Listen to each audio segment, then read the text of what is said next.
Current source का definition exactly क्या होता है? करंट सोर्स हम लोग नॉर्मली इस टाइप का सिंबल से दिखाते हैं ना। कोई भी सर्किट में हम लोग जब करंट सोर्स को ड्रॉ करते हैं तो इस टाइप का सिंबल से दिखाते हैं, मतलब this is the direction. Okay, इस डायरेक्शन से करंट मतलब जा रहा है। ओके, तो इसको हम लोग करंट सोर्स का सिंबल के हिसाब से दिखाते हैं। बट करंट सोर्स एग्जैक्टली होता क्या है? डेफिनेशन के हिसाब से करंट सोर्स को हम लोग बोलते हैं कि कोई भी सर्किट में अगर करंट सोर्स रहेंगे, इस टाइप का सोर्स रहेंगे, तो ऑटोमेटिकली उस पाथ में करंट ऑलवेज कांस्टेंट रहेगा। तो हम लोग एक सर्किट ड्रॉ कर लेते हैं तो उससे अच्छे से समझ में आ जाएगा। Suppose there is a resistance, this is also a resistance, दो रेजिस्टेंस यहाँ पर रह गया और यहाँ पर एक करंट सोर्स हम लोग डाले हैं, इसको 2 एम्पियर। देन यहाँ पर एक रेजिस्टेंस है। तो ये जो सर्किट है, फुल सर्किट है, इस सर्किट में कुछ भी हो जाए तो इस सर्किट में 2 एम्पियर करंट ही जाएंगे, मतलब रोटेट होंगे। तो करंट सोर्स ऐसा है कि करंट सोर्स के एक्सटर्नल में कितना भी लोड आप लोग लगा दो तो उसका जो करंट फ्लो होगा वो ऑलवेज कांस्टेंट होगा। तो हम लोग इसको एक सोर्स के हिसाब से पहले समझ जाते हैं इसका क्या प्रॉपर्टी हो सकता है। तो हम लोग एक करंट सोर्स को internal as a mathematical circuit के हिसाब से हम लोग ड्रॉ कर रहे हैं, देखते हैं कैसा है। तो ये हो गया हमारा एक इंटरनल सोर्स, देन ये हो गया हमारा इंटरनल रेजिस्टेंस। तो इसका आउटपुट इधर पे आ रहा है, ये दोनों टर्म्स आ रहा है। तो हम लोग पकड़ लेते हैं इसके अक्रॉस में हम लोग एक रेजिस्टेंस को यहाँ पर डाल देंगे। हम लोग इसको क्या बोलते हैं? लोड बोलते हैं। तो लोड को कनेक्ट कर दिया और ये वेरिएबल रेजिस्टेंस है, एक्सटर्नल रेजिस्टेंस ये वेरिएबल है। और इंटरनल जो रेजिस्टेंस है ये हम लोग बोल रहे हैं, इस इंटरनल रेजिस्टेंस स्मॉल आर है और ये सोर्स है दैट इज ई, ये ई है। तो अगर इस पूरा सर्किट को देखेंगे, इस सर्किट में कितना करंट फ्लो हो रहा है, तो एक सर्किट में यहाँ से अगर इधर तक जाते हैं तो पकड़ लिया आई करंट फ्लो हो रहा है।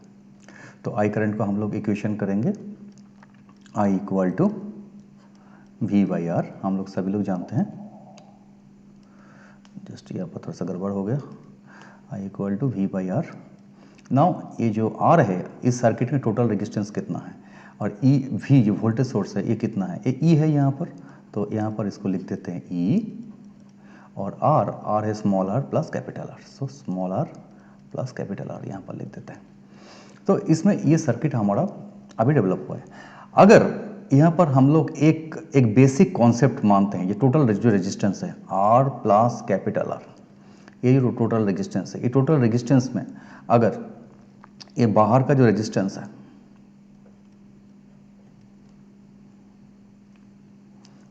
ये अगर काफ़ी छोटा हो जाता है इंटरनल रेजिस्टेंस का, मतलब बाहर का जो रेजिस्टेंस है ये काफ़ी छोटा है, इंटरनल रेजिस्टेंस है, ओके, इंटरनल रेजिस्टेंस काफ़ी बड़ा है, in that condition the small R plus capital R हम लोग ऐसे लिख सकते हैं small are.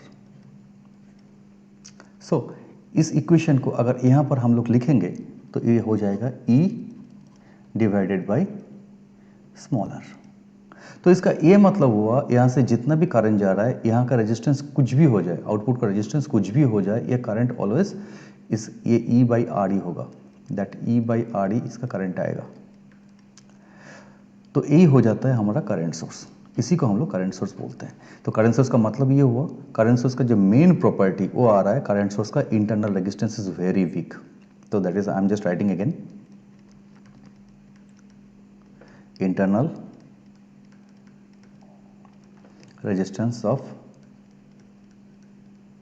current source very weak। तो अगर हम लोग इसको नॉर्मली प्रैक्टिकल के देखेंगे, मतलब ये तो थ्योरी में आ गया, और अगर प्रैक्टिकली हम लोग इसको देखेंगे तो प्रैक्टिकली इतना ज़्यादा बिग नहीं होता है। तो practically the value comes under 2 to 10 mega ohm, इसके अंडर में आता है। ओके, सो ये हो गया हमारा करंट सोर्स। तो करंट सोर्स का ये मतलब हुआ कि internal resistance is very high, just like a voltage source. Voltage source का क्या हो जाता है, internal resistance is very less, और करंट सोर्स का internal resistance is very high. तो ये दोनों चीज़ मतलब ऑल टाइम पे दिमाग में रखना पड़ेगा कभी भी बेसिक इलेक्ट्रिकल जानने के लिए।